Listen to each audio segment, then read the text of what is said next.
Yes. Are y'all here from the temple? Yes. Wonderful. Well, welcome. We are the Eichenbaums. I'm Helen Lockwood Eichenbaum, and you'll meet Jody Lockwood in just a second. He's my nephew, my brother Jean's son. And I'm E. Charles Eichenbaum, but I go by Charles. Now, darling, where should we start? At the beginning, of course. But first, our motto: work hard and play hard, love life and all that it holds, and do good and be a blessing. We have been very blessed in our lives, and we thank God every day for those blessings. What we have never done, however, is brag about them. You see, we're a little uncomfortable talking about ourselves, so let's just talk about each other. Less bragging that way. Yes. Now, our love story began when the hunter spotted his prey. We both loved to hunt. The first time I saw Helen, she was singing in the Hot Springs Temple Choir. I fell hard for her beauty and her talent. What a voice. She graduated salutatorian from her class and then went to Northwestern and then Juilliard to study opera. That's where a lot of famous opera singers train, and famous actors like Robin Williams and Jessica Chastain.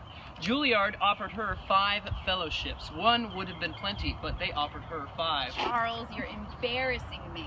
And I didn't take all 5 fellowships. Indeed. You took all but one and became a renowned mezzo-soprano opera singer performing primarily in New York. Well, what sort of relationship would we have had if you hadn't have let me pursue my dream of becoming an opera singer? Meanwhile, you graduated high school at 15 years old from Little Rock High as valedictorian, and Harvard even offered you a scholarship, but you couldn't take it because you had to work, which you did by writing a sports column for the St. Louis Post-Dispatch. You were even friendly with Joe Pulitzer Jr. of the famous newspaper family. Joe and I talked duck hunting. He'd go to Stuttgart a good bit, and he had gone to Harvard, so we'd talk about that. You did love writing that sports column. I was always a sports fan, and was fortunate that you loved to play golf, duck hunt, and fish. You were way ahead of your time, my dear. Both Helen and I were most concerned with helping other people.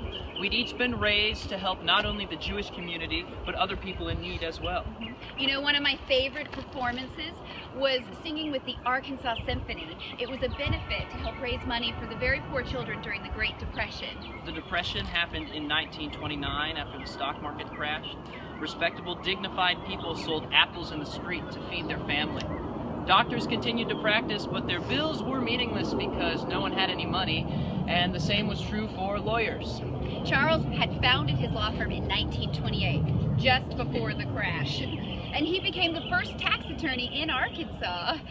In his early days of law, in trial work and as a circuit judge, he would travel to the far corners of Arkansas, sometimes even riding horseback through unpassable roads. There was one judge, a presiding judge, who said to his jury, "Have mercy and pity on this stranger in our midst." Helen taught voice lessons. Our daughter Peggy remembers having to tiptoe through the house when students were there. Helen was also a member of the Sisterhood and the National Council of Jewish Women. My mother was in charge of an 8-state region for that organization. I was impressed to find out that she was a member of 100 Women of Arkansas, along with a woman named Hillary something or other. Clinton, silly.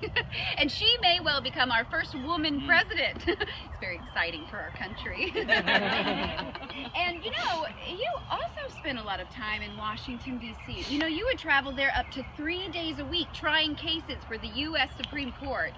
You worked closely with Representative Wilbur Mills and Senator William Fulbright. 2 powerful and well-respected members of the House and Senate, respectively. Senator Fulbright once even said, "I have the greatest respect for Charles Eichenbaum. He has a very broad understanding of government." Oh, and there was that one time that Truman summoned you to Washington, D.C. to try a case. I was glad that the outcome was successful. You know, I wasn't always lucky. One time I sustained serious hearing loss while duck hunting, so naturally I had to start wearing a hearing aid, which I didn't mind, but my secretary did when I forgot to turn it on. And I didn't always hear what my wife told me to do, which had its virtues. Still, as proud as I am of the exemplary life that he has lived, and how you have helped me pursue all the causes that I am most passionate about, still, as one's life is ending, it's very important to leave a good legacy, which you have done with those 2 scholarships, yearly scholarships at UAL law school that you've provided. Isn't that what we believe Judaism has taught us to do? Do good and be a blessing. It's not so complicated. And you can imagine how thrilled and proud we were to hear that our daughter, Peggy, and her husband, L.R. Jelinek, had donated, in honor of us, the Mishkan Hanefesh prayer books, those gold and silver High Holy Day ones, to the temple. Peggy and L.R. are members of the Temple Israel in Memphis, and when they loved the Mishkan Hanefesh, they called Rabbi Block to see if we were using it yet. And little did they know that the Temple Ritual Committee had met the night before to approve the Mishkan Hanefesh. Rabbi Block called this a sacred coincidence. Thank you, Peggy and L.R., for your wonderful contribution, and it seems fitting, considering that Helen used to chant Kol Nidre on Yom Kippur. And on that note, Charles, I think we kept you long enough. Thank you so much for coming. It was nice to meet you.